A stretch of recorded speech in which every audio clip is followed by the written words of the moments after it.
जिंदगी का सबसे बड़ा सच, डेथ। मान लीजिए आपके आंखों के सामने किसी की डेथ हो जाए तो आप क्या करेंगे? No breathing, no pulse, no response, clinically dead. ऐसे में इंपॉर्टेंट है क्या नहीं करना है।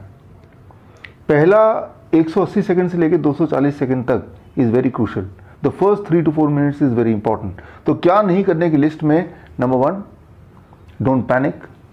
Number 2, don't call ambulance. Number 3, don't call even the neighbours, because in सारे एक्शंस में आप समय वेस्ट करेंगे जिससे मुर्दे के जिंदा होने के चांसेस ऑलमोस्ट नेग्लिजिबल हैं। और हाँ, CPR भी नहीं करना, कार्डियो पुल्मोनरी रिससिटेशन। तो करना क्या होगा? 1960 ऑनवर्ड्स ये एस्टेब्लिश हो चुका है कि मरने के इमीडिएट बाद अगर मुर्दे को एक खास तरह का एक्शन किया जाए, मुर्दे पर एक खास तरह का एक्शन किया जाए जिसे नाम दिया गया क्लोज चेस्ट कार्डियक मसाज, तो उसके ज़िंदा होने के चांसेस 70% तक होते हैं। अब ये क्लोज चेस्ट कार्डियक मसाज क्या है, ये जानने से पहले ये जानना ज़रूरी है कि आज के सिनेरियो में जब आप ये वीडियो देख रहे हैं इस वक्त, अगर किसी पेशेंट को कार्डियक अरेस्ट आ जाता है हॉस्पिटल सेटअप में, या कोई इंसान अचानक मर जाता है हॉस्पिटल के अंदर, तो वहाँ प्रोटोकॉल क्या है? वहाँ प्रोटोकॉल है, the first thing, the most important thing is CPR। CPR तो आजकल स्कूल में भी बच्चों को ट्रेनिंग दिया जाता है, सभी को पता है। CPR में it is called cardiac compression, जिसमें 30 बार कंप्रेस करना है और उसके बाद 2 रेस्क्यू ब्रीदिंग, 2 बार माउथ टू माउथ ब्रीदिंग देना है। बस यहीं पे गड़बड़ हो जाती है। ये जो ब्रीदिंग है, इसकी वजह से जो उस डेड बॉडी के ज़िंदा होने के चांसेस 70% थे वो रिड्यूस होकर आ जाता है 10% पे। इसको ज़रा समझना होगा, स्पेशली कि मुर्दे पे जब आप कंप्रेशन करते हैं उसके चेस्ट के ऊपर ठीक तरह से, तो एक्चुअली बॉडी के अंदर होता क्या है। अब देखिए, ये हार्ट है। जब मुर्दे पे कंप्रेशन करेंगे तो हार्ट में, दिस इज एओर्टा, यहाँ पे प्रेशर डेवलप होगा और फिर राइट एट्रियम में प्रेशर डेवलप होगा। आप स्क्रीन पे देख रहे हैं जो ब्लू लाइन है वो प्रेशर है for representing the right atrium, और red line is the pressure representing the aorta. वो जो प्रेशर डिफरेंस है दोनों के बीच में, that is called CPP, that is coronary perfusion pressure. ये प्रेशर डिफरेंस जैसे जैसे बढ़ता जाएगा वैसे वैसे ब्लड सर्कुलेशन होती जाएगी, और जब ब्लड सर्कुलेशन 20% तक भी हो जाती है इन कंपैरिजन टू जब वो पेशेंट जिंदा था, उसके कंपैरिजन में अगर ब्लड प्रेशर 20% तक भी पहुंच जाती है तो उस मुर्दा के जिंदा होने के चांसेस बन जाते हैं। So that is all about cardiac compression. लेकिन यहाँ पे क्या हो रहा है, जब आप कंप्रेस कर रहे हैं, करीब 30 कंप्रेशन देते हैं जब तक कि प्रेशर बिल्डअप हो ही रहा था, ऐसे में आप कंप्रेशन रोक के माउथ टू माउथ ब्रीदिंग देने लगते हैं, वेंटिलेशन करने लगते हैं, ऑक्सीजनेशन करने लगते हैं, जिससे अब स्क्रीन पे देखिए प्रेशर दोबारा से 0 पर आ जाता है, यहाँ का प्रेशर, एट्रियम का और एओर्टा का भी। सो उसके बाद दोबारा आप रीस्टार्ट करते हैं कंप्रेशन, दोबारा प्रेशर बिल्डअप करने की कोशिश करते हैं। ये जो इंटरप्शन है, ये इंटरप्शन ही उस मुर्दे के जिंदा होने के चांसेस को घटा देती हैं, और ये चीज़ मेडिकली ऑलरेडी एस्टेब्लिश्ड है। दुनिया के सबसे ज़्यादा रेफर्ड टेक्स्ट बुक हार्ट की, जिसका नाम है हर्ट्स द हार्ट, इसके 13th एडिशन के पेज नंबर 1170 पे अगर जाते हैं तो उसमें जो चैप्टर है that is called, the topic is rescue breathing, और रेस्क्यू ब्रीदिंग में यही लिखा है कि जिसका नाम तो रेस्क्यू ब्रीदिंग दिया है, बट दरअसल ये इंसान के ज़िंदा होने के चांसेस को बढ़ाते नहीं है, वो उल्टा घटा देते हैं।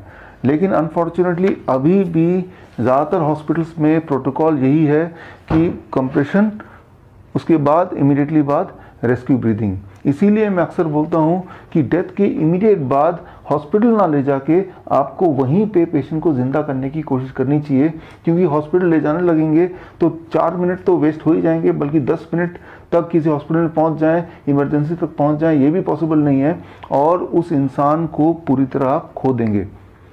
तो अगर आप चाहते हैं कोई इंसान ज़िंदा रहे तो आपको परफेक्टली कार्डियक कंप्रेशन करना है, जिसे पहले बोला जाता था क्लोज चेस्ट कार्डियक मसाज। इसको करने के 4 स्टेप हैं। Step 1, identify whether the patient is clinically dead और नॉट। ये आइडेंटिफाई करना कि पेशेंट मर गया है, इंसान मर गया है, ये जिंदा है। इसको आइडेंटिफाई करने का सिंपल तरीका है नो ब्रीदिंग नो पल्स। आपको एहसास करना है कि ब्रीदिंग है और आपको पल्स देखना है, और ये सारा कुछ आपको करना है complete with in the first 3 to 4 second, पहले 3-4 सेकेंड के अंदर ही। कई बार हमें लगता है कि ब्रीथ कर रहा है, दरअसल वो उसे बोलते हैं गैस्पिंग। आप वीडियो में देखिए, दिस कॉल्ड गैस्पिंग, जब विक्टिम हिलडुल रहा होता है और ऐसा लगता है कि मुंह से सांस लेने की कोशिश कर रहा है। इसे भी आप क्लिनिकली डेथ बोल सकते हैं अगर इसका पेशेंट का पल्स नहीं है। तो अगर गैस्पिंग आप देखें तो इमीडिएटली पल्स चेक करें, और पल्स अगर नहीं मिल रहा है तो समझ लीजिए this is a clinically dead body. इसका मतलब इमीडिएटली आपको कार्डिक कंप्रेशन शुरू करना है बिना समय वेस्ट किए। सेकेंड स्टेप ये है लोकेशन, कहाँ पे कार्डिक कंप्रेशन करना है, वो जगह लोकेट करना is the most important thing. अगर आप परफेक्टली जगह नहीं लोकेट कर पाएंगे फिर भी तो इसका मतलब वो दोबारा जिंदा होने की पॉसिबिलिटी को आप घटा रहे हैं। हाउ टू लोकेट परफेक्टली, उसके लिए देखिए इसे बोलते हैं code blue trainers T shirt. इसके माध्यम से मैं आपको बताऊंगा, ट्रेन करूंगा किस तरह से 2 सेकंड के अंदर आप राइट लोकेशन देख सकते हैं, फाइंड आउट कर सकते हैं। सो इसमें क्या करना है, आपका जो रिब केस है उस रिब केस को आपको फॉलो करना है। This is my rib cage, and rib cage को मैंने फॉलो किया। This is my rib cage, and यहाँ पे जहाँ पे मिलता है उसके ऊपर अपने फिंगर रखा, and this is the place. यहाँ पे आपको अपने पाम का हील रखना है, and this becomes the right place. So ये सारा कुछ एक्शन आपको कंप्लीट करना है within 2 seconds. That is लगभग यहाँ पे, that is it means nipple line के लगभग बीच में। So this action you have to complete within 2 second. अब तीसरा स्टेप है डेप्थ। अगर वो एडल्ट है तो डेप्थ होना चाहिए लगभग 2 इंच, और अगर वो एडल्ट नहीं है, बच्चा है, तो डेप्थ होना चाहिए लगभग 1 इंच से लेकर 1.5 इंच, डिपेंडिंग ऑन कि उस बच्चे की उम्र कितनी है। So depth is very very important to give the right compression. And fourth and the most important thing is number of compression per minute.